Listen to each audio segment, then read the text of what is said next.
A few weeks ago, you might remember I went for a health check. So you do have a bit of a murmur on the heart. Yeah, murmur was discovered. So I was then referred to the Beacon in Dublin for a heart echo, where I was examined for about 25 minutes. And I got a call just a couple of days ago from my GP with the results. And thankfully, it's all clear. So I've been given the green light to keep going on our journey to run a marathon, which is less than 6 weeks away now.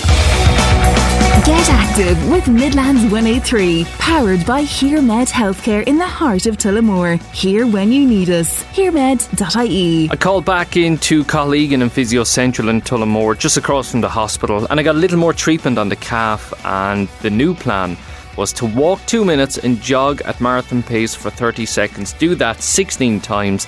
Comes to about 5 kilometres or about 40 minutes.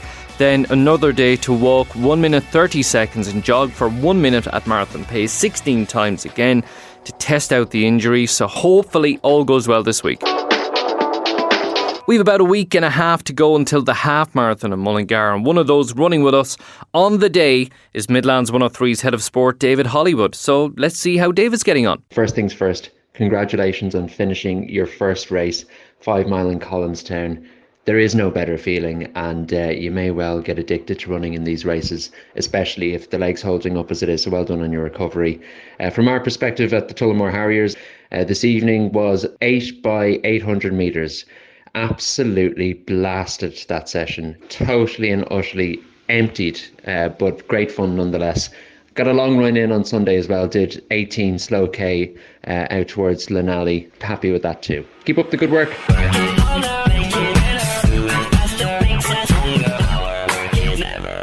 So something amazing has happened recently, because this is, of course, all for a good cause. It's for Bardstown Children's Charity, and we can't do it without your donations. And not only will your donations go directly to the charity, but when you donate €10 or more, some incredible businesses from all across the Midlands have got in touch and they've offered their support. They've offered prizes, and we have a bundle worth up to €1,400 to be won. And that includes one night bed and breakfast for 2 people in the Midlands Park Hotel in Portlaoise. Cloud9 Travel, based in the Bridge Centre in Tullamore, are giving you €100 off your next holiday. The County Arms Hotel in Birr are giving you some afternoon tea for 2, a glass of Prosecco thrown in as well. OCM Energy are giving you €300 off your solar panels. Expert Electrical in Tullamore are throwing in a NutriBullet. You'll get an ultimate distillery tour for 2 people at Tullamore Dew Distillers. The Central Hotel are throwing in afternoon tea for 2 people. And you could win all these when you donate €10 or more before Friday, March 15th. You could also win a year's gym membership in the Unit Gym in Clara when you donate before March 29th, and a signed Manchester United jersey when you donate before April 12th.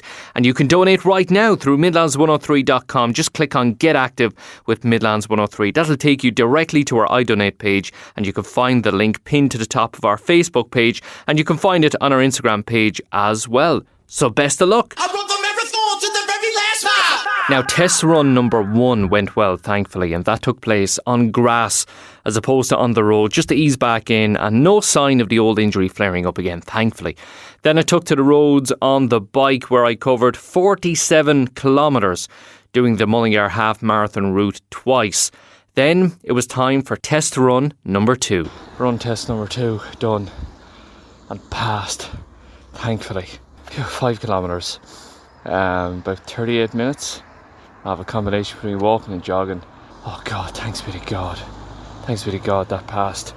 No aches or anything like that. A little bit of kind of leftover aches from cycling yesterday, but nothing major. But thankfully the calf muscle survived that, because if it didn't, I'm gone. But no, thankfully got through it. That's another one down.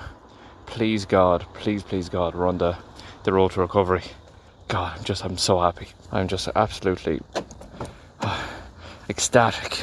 Oh, thanks be to God. 2 running tests done, passed, and I'm looking forward to chatting to Cathal to see where we go from here. Can we push it on a little bit? What can we do? It'll be 2 weeks by the time I'm recording this to the half marathon in Mullingar, and I really need to be ready for that. So hopefully we'll come up with something that'll see us through on the day. Dr Diane Cooper from EduFit in Port Arlington rejoins us for an update because Diane knows all there is to know about endurance after circumnavigating Ireland in a double kayak taking 40 days and 40 nights. I told Diane how the journey was going to date. Like the situation you're in right now, my fear for you is there is a very good chance, I've just been honest, there is a very good chance that you are absolutely going to cause yourself ferocious harm. You have over 40 kilometres to run and you already have a grade 2 tear. I sound like negative Nancy here. I'm actually just from a protection perspective for you. If you fully intend to do it, go and do it. I wouldn't expect to run it. It's not going to happen for you. It just won't happen.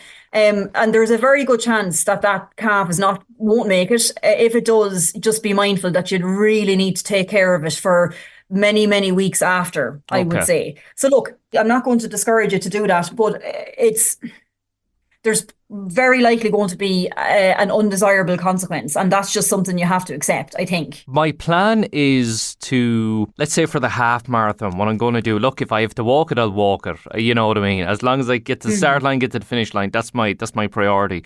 But my plan for the marathon, which is the ultimate goal, is to, let's say, if I can do a jog for about 10 kilometres and then I'll walk for a kilometre or two and then take it maybe another 10 kilometres and then another walk and then maybe break it up into 5 after that as I go along.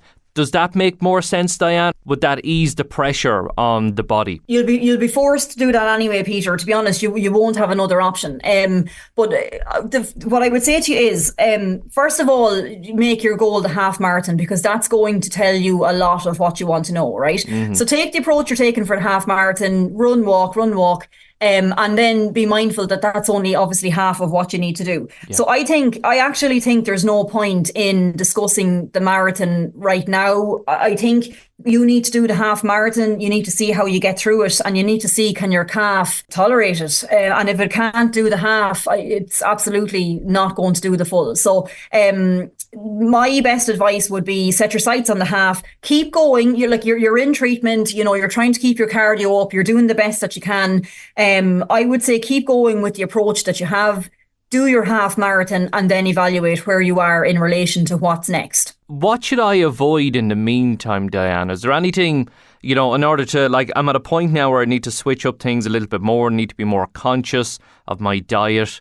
I'm trying to kind of fit in whatever exercise I can do, and rest days are important as well. I don't want to overdo it, but is there anything you think between now and then I need to avoid, or something I need to do now in order to make sure I'm ready for the day? You're trying to do this big task on an area of there's a huge requirement on the calf and soleus for this event, hugely.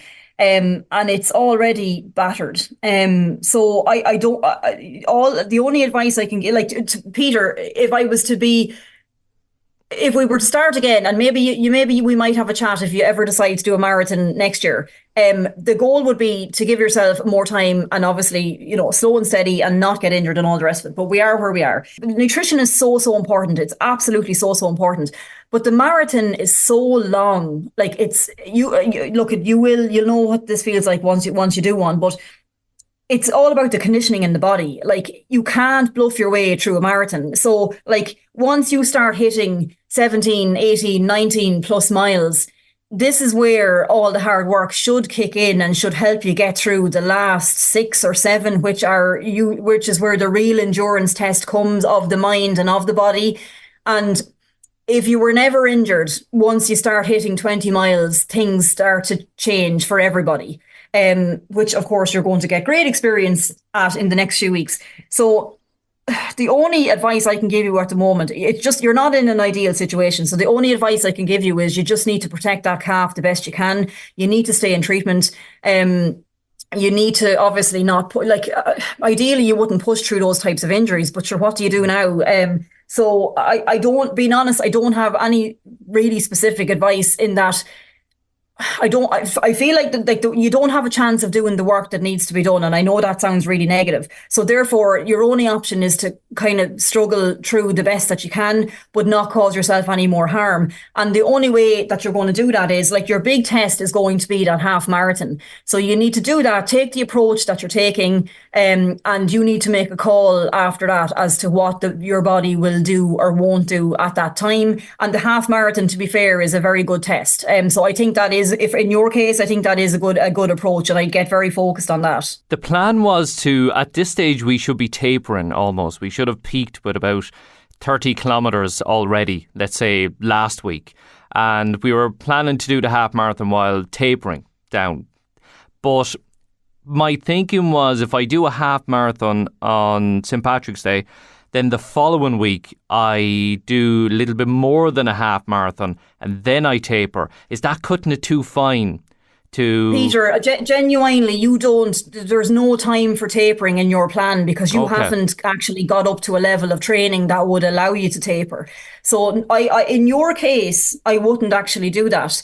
In your case, I would be trying to slowly and steadily each week build on your long run, because your body has no idea what it's like to walk 26 miles, never mind run it on an injured calf.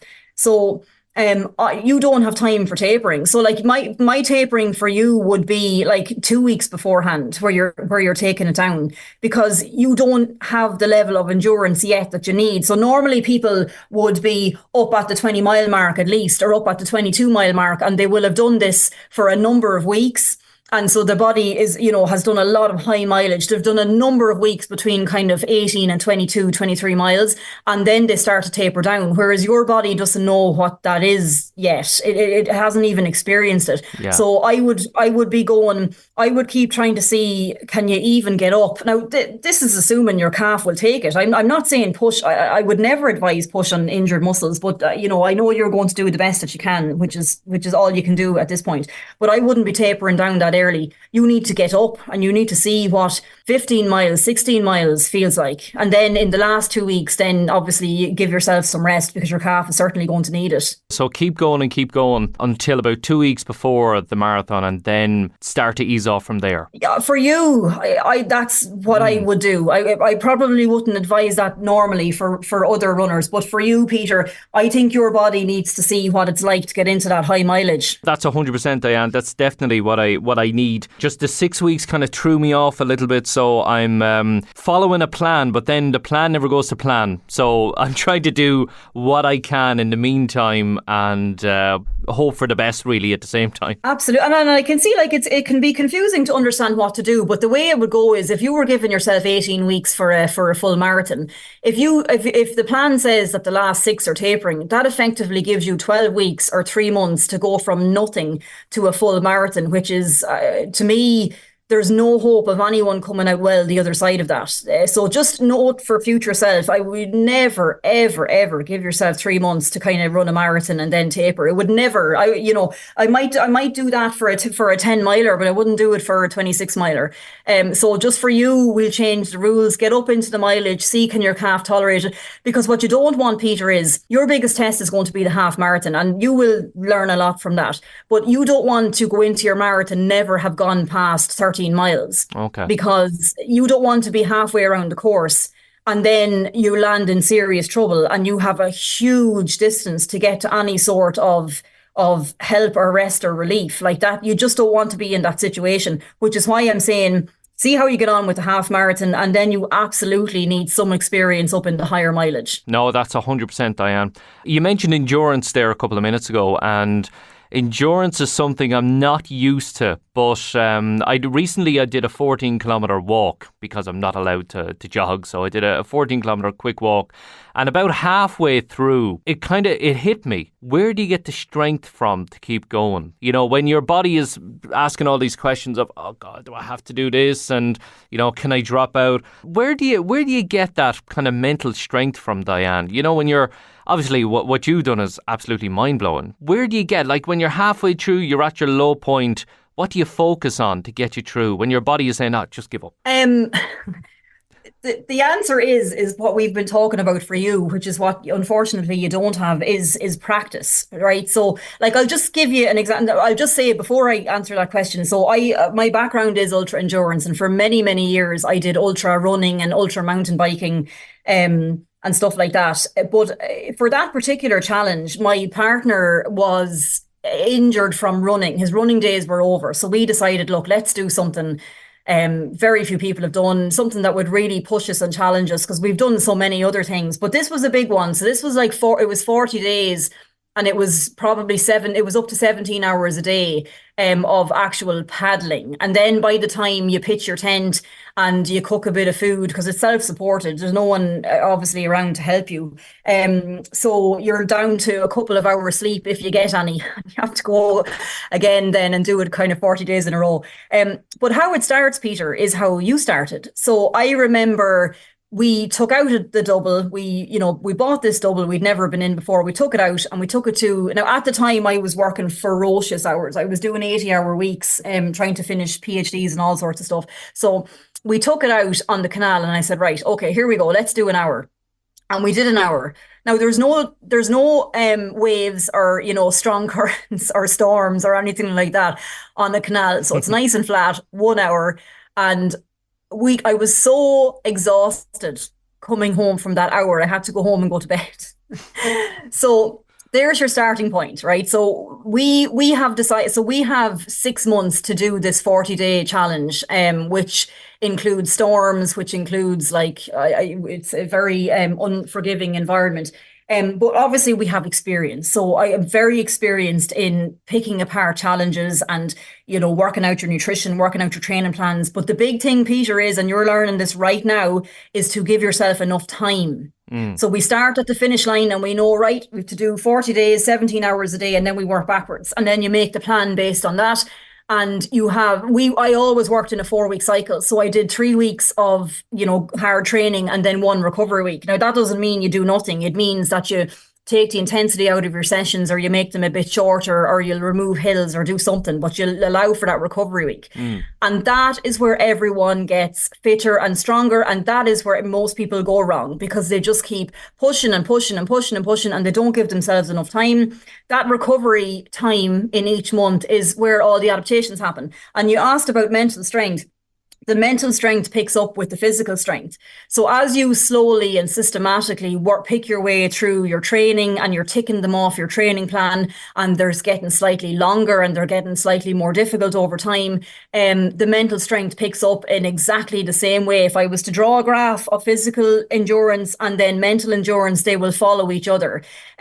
So what happens is, if you don't put in the time and the training and all of that type of stuff, the mental strength will lag behind. So when you hit, like in our case, storms, and we could literally have been paddling in the one spot for 3 hours because the tide changed. And if we don't do that, we will be pushed out to sea.